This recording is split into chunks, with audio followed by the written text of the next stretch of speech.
Buenas tardes todos. Es un placer estar con ustedes, aunque sea a distancia, porque considero que esta ocasión es muy especial por el contenido que tiene y para mí también la importancia que tiene en términos de una publicación de la UNE, Facultad de Arquitectura y Urbanismo. En primer lugar, quiero felicitar a los coautores porque realmente sus croquis son de muy alta calidad. Quiero ser breve, entonces voy a pasar a felicitar a Miguel Barreto y a la entonces Secretaría de Investigación de la Facultad por el excelente trabajo que han hecho para conseguir la construcción de este excelente libro.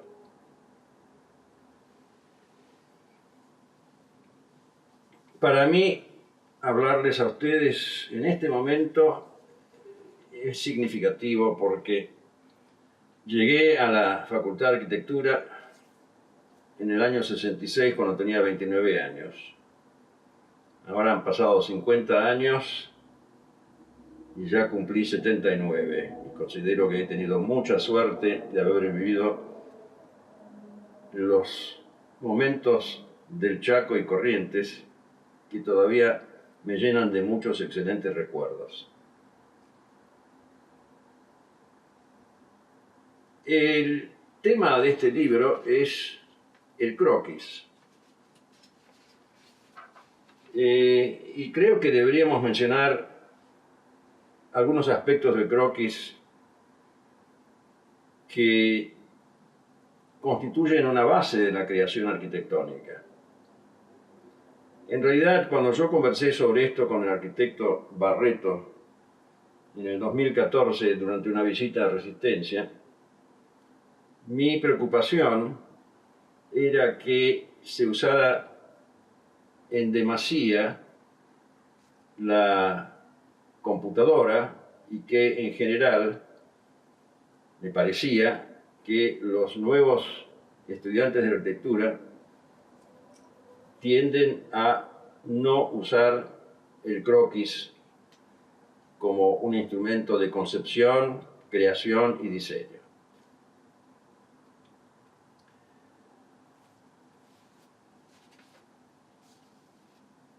Como yo he presentado con todos mis coautores una serie de casos, lo que no puse en las breves referencias escritas es cuáles fueron mis criterios de selección. En realidad, cuando yo le mandé al arquitecto Barreto mis dibujos antes de que se considerara el tema de esta publicación, le mandé unos 280 croquis. En general, mis croquis eran dirigidos hacia ciertos tipos de arquitectura, ciertos tipos de situaciones y en ciertos momentos específicos.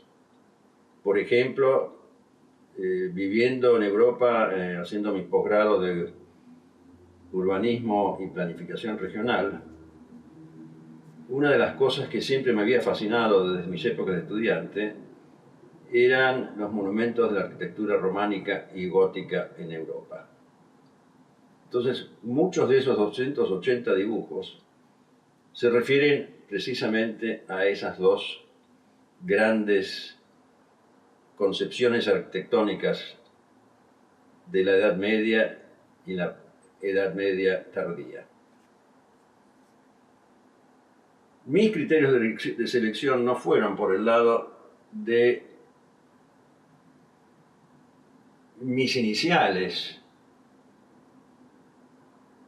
deseos de interpretar esas dos arquitecturas, sino más bien dirigirme hacia los lectores de este libro.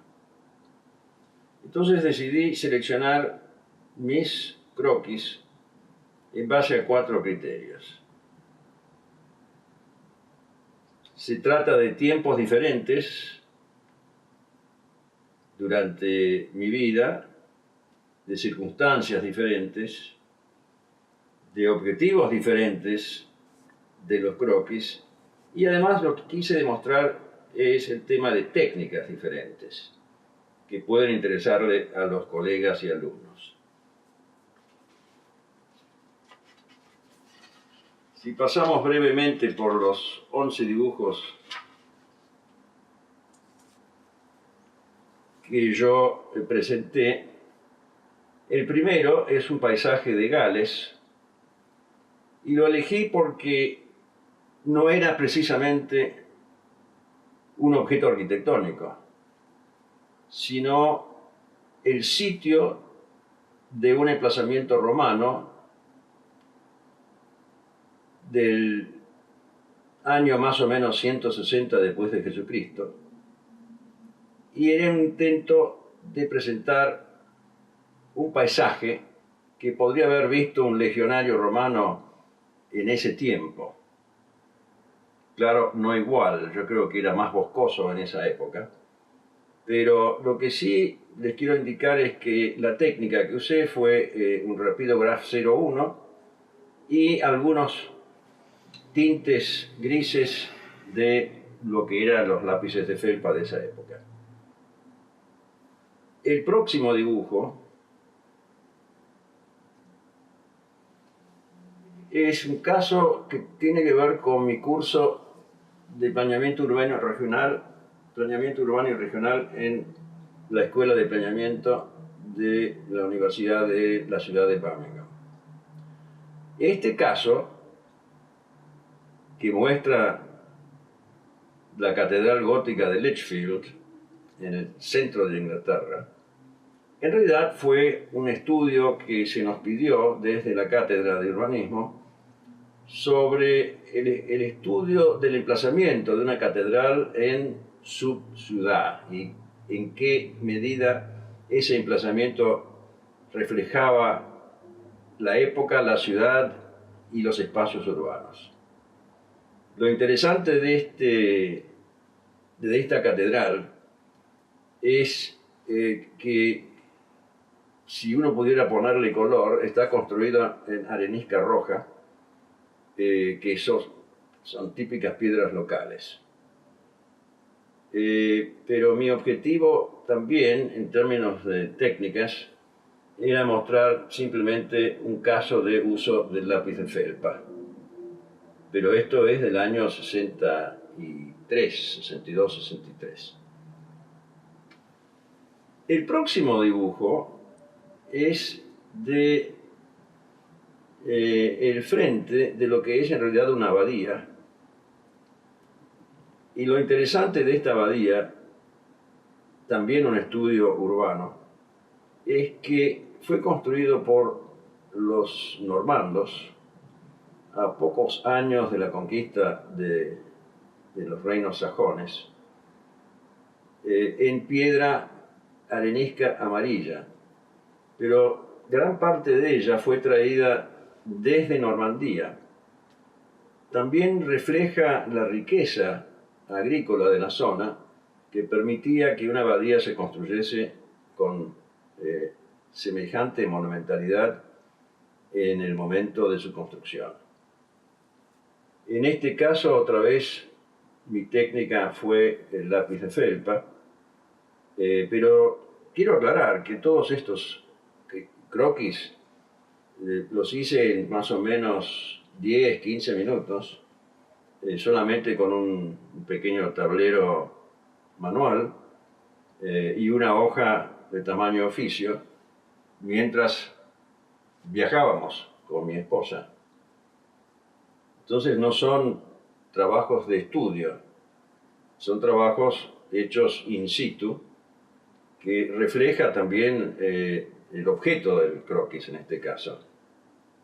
Sigo, digamos, con el croquis de la iglesia de San Martín en el Campo, en Londres, también en este caso un croquis muy rápido.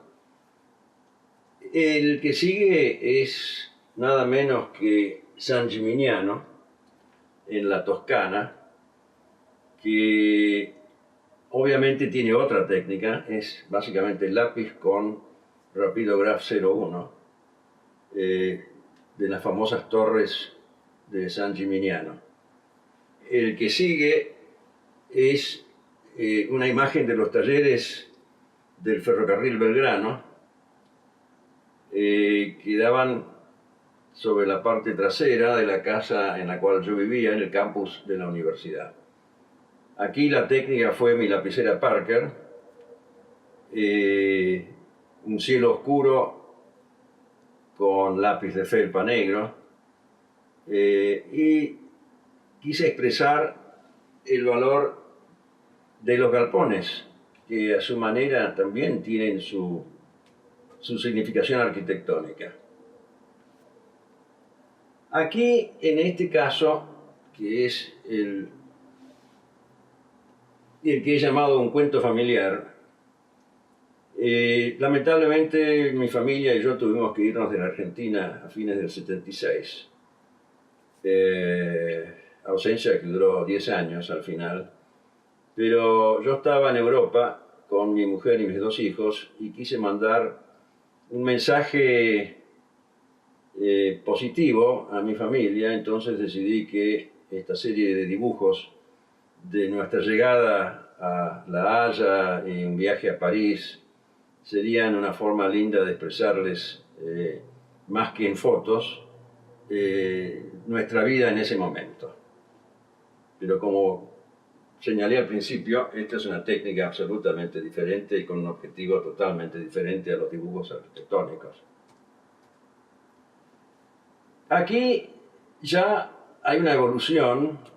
En el caso del paseo por Roma, yo estaba con 2 arquitectos italianos, estábamos caminando por Roma y a medida que caminábamos yo hacía unos croquis súper rápidos de los paisajes urbanos por los cuales caminábamos. Pero esto es simplemente mi lapicera Parker otra vez, y un intento del interior de San Pedro. Este caso es interesante porque cuando lo vio el arquitecto Barreto me sugirió que lo incluyera. Es, obviamente lo reconocerán, una visión de resistencia, porque en ese momento UNESCO me había pedido hacer una publicación sobre los estudios de resistencia, Paraná y Tucumán, Córdoba, que había hecho como profesional.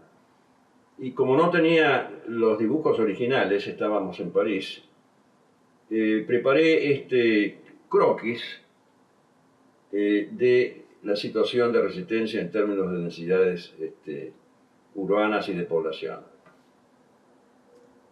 Este caso que sigue son los esquicios, croquis iniciales que preparé cuando estábamos en el estudio en el cual yo trabajaba, preparando el gran proyecto del nuevo centro cívico de la ciudad de Birmingham, en Inglaterra.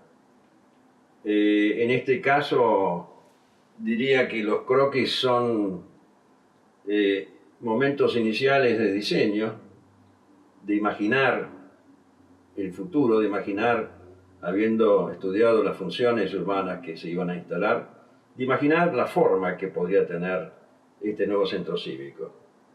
Y aquí hay otro croquis un poco más desarrollado de lo que finalmente terminó siendo bastante real en términos de la estructura final que se hizo, se diseñó y se construyó para el centro de Birmingham. Yo había incluido un par de fotos en mi envío original a la facultad, pero lamentablemente no están incluidas aquí. En fin, donde quiero volver al uso de la computadora es que no estoy negando su utilidad. En realidad, muchos de los diseños más recientes de los últimos 15 años, el Museo de Bilbao, el edificio municipal de Londres y otros del mismo tipo, realmente hubieran sido imposibles diseñar, construir, generar la ingeniería estructural si no se hubiera usado el instrumento digital.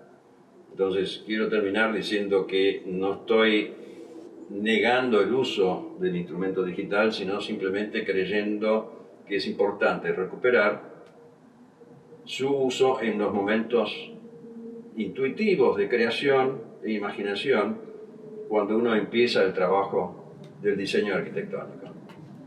Muchas gracias y les envío saludos desde lejos.